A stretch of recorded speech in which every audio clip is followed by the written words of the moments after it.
Hey everybody, this is Mike from the Hideaway Homestead, and today I'm going to just do a really quick video log of me cutting out some sections here so that I can put the hinges and the hardware on the door for our chicken coop. We're gonna add a latch onto the door over on this side, and we're gonna do all the hinges on this side, but we have to make everything kind of flush before we put all the hardware on. If you're a fan of the show and you like the videos that we've been producing, maybe you could consider clicking below onto the subscribe button. We come out with new videos every Thursday. And if you like this episode and you like the content we're producing, consider hitting like and sharing it with your friends and family. That helps us out.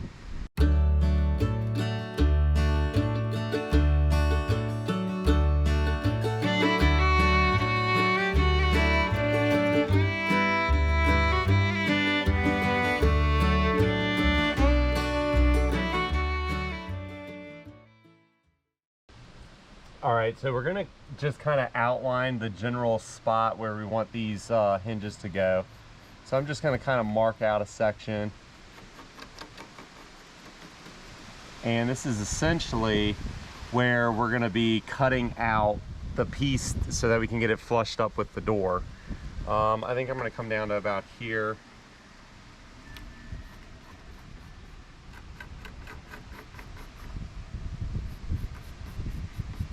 And then we'll do one more down this way.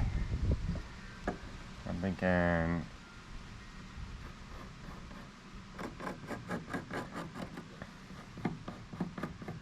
today I'm going to use this. It's a oscillating tool. Okay, it's just a multi-tool. And what you do is you can take this top part and you push it and it opens up a gap down here. And they have all these different attachments. Like you can see this one's got some blades on it. Maybe my shirt's blocking it. There you go. So the blades are on it.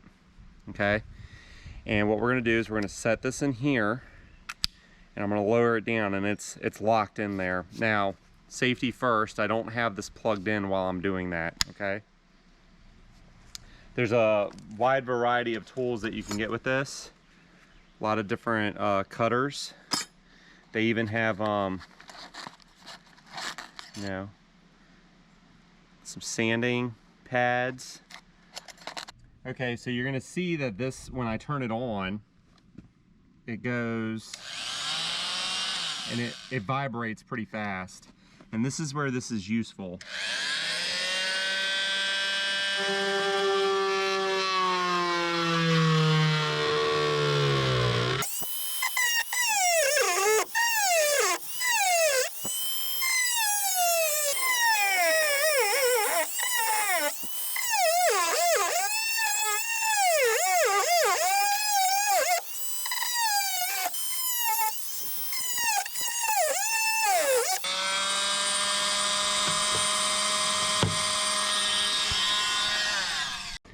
Okay, so you can see I cut the piece out, I cut everything out from behind it.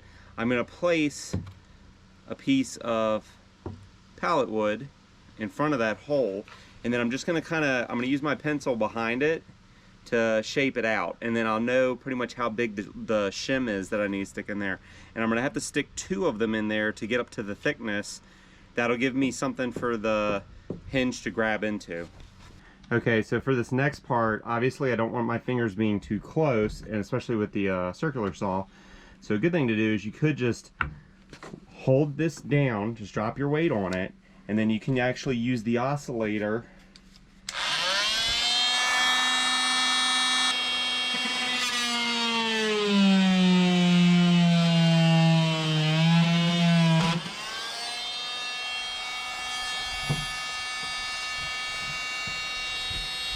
Again, hold your weight down really hard back here.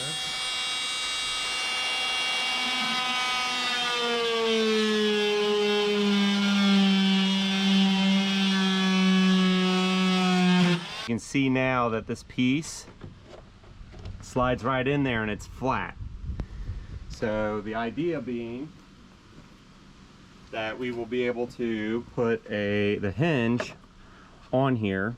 We'll be able to screw in the hinge and it's flat and it'll work good with the door. So now what I'm going to do, now that we have the cavities cut out, I'm going to go ahead and use some Titebond to do waterproofed glue on it.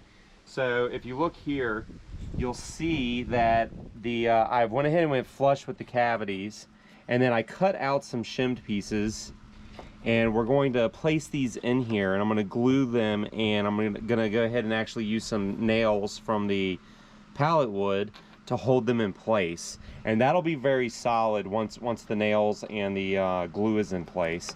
And then what we can do is we're going to use those to hold the hinges level with the door, and we should have a really good connection at that point.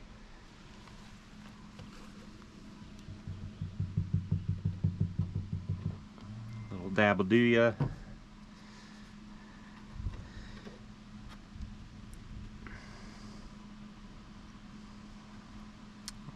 And then I'm going to go ahead and do the same thing on this piece.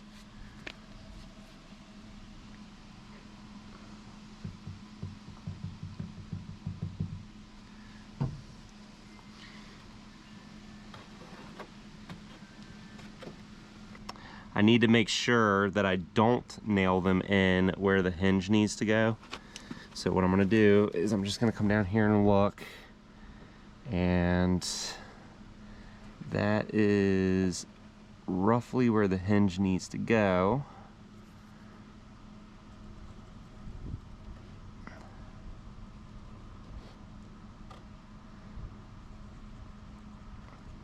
Okay, so I'm going to avoid those spots when I'm putting the nails in. So we'll go ahead and put one in here.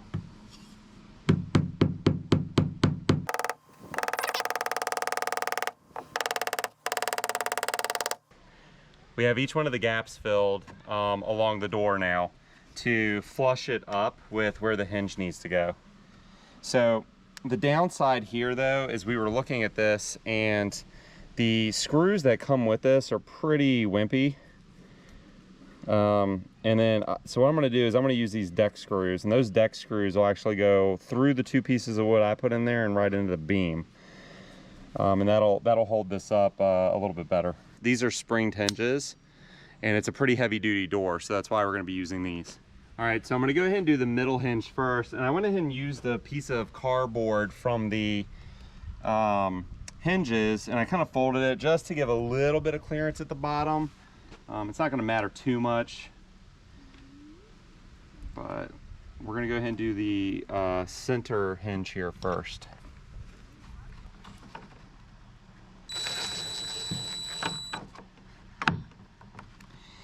And I want to make sure that that hinge isn't really obstructed on anything, and it's not.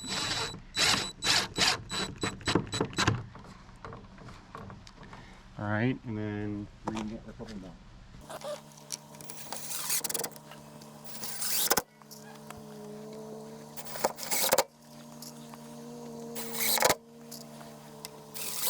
Okay, so we have the hinges on. All right, and now for the moment of truth. We haven't hooked the latch up yet, but it opens, okay? And it can open pretty far. And I think what we're gonna do is we're gonna end up getting a, we're gonna put like an eye hole or a fisheye hook here, and we can just do another one here and leave a little chain here or something so you can hook this, and it will just leave the door open. Well, you can see those springed hinges, they're nice because they'll close that door right up. The door's a little tight at the moment for a number of reasons. We've had a lot of rain, so this is definitely swollen a little bit. Also, the door's sagging. There's some tension bars that I need to put in the back to kind of pull it together and cinch it tight. And I'll do that, you know, some other time. But I'm gonna go ahead and put the latch on here, and then this door is pretty much good to go. Okay, so for the latch, I need to bump this out just a little bit so it'll latch properly. So I'm just using a little piece of pallet wood that I cut off. Nothing, you know, I didn't even measure it. And I'm gonna throw some of my Titebond on here. And I'm just gonna slap this on here. And then I'm going to go ahead and nail that in.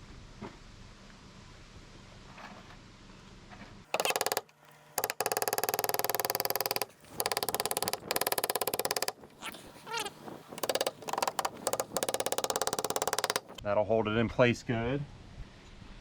And what we need to do here is we kind of need to mark out where these things are going, so the latch will close properly. So if I were to screw that in right there, okay,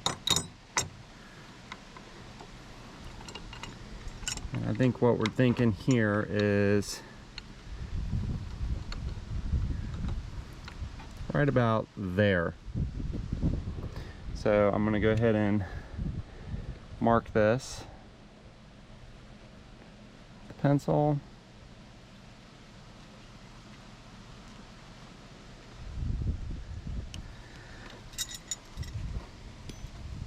And normally you're going to want to drill some pilot holes so your stuff doesn't crack, but this should be fine. So I'm going to go ahead and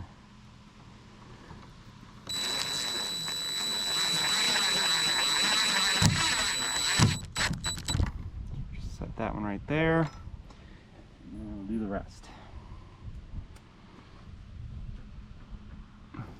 I like to do opposite sides too, so that it doesn't swivel as much and it gets more of an even distribution.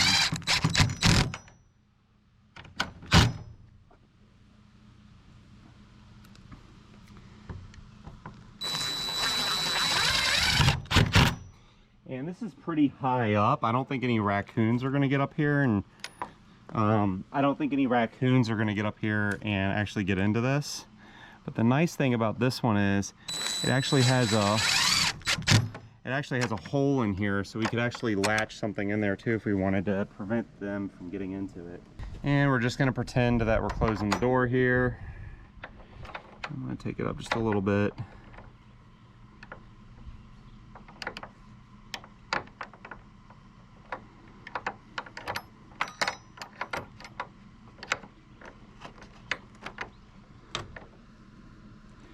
And this is where we're going to do these guys.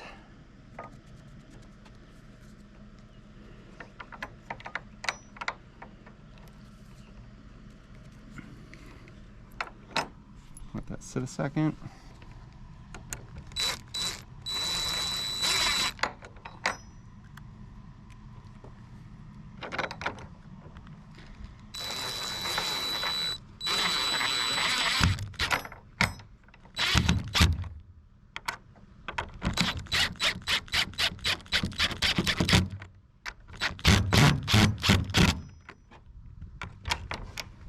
Doors unlatched, doors latched, and it'll be a little bit better once this thing gets cinched up. Like I said, it'll lift this up a little bit better, but as of right now, this is a fully working door. We could run a piece of, we could run a lock on that if we wanted. You could really do anything you want, but the door is doing what it's supposed to be doing. So appreciate you following along on this quick video, and this is definitely something that can just easily be done. It's not, overly difficult, and we will see you next time. So make time for dirt time.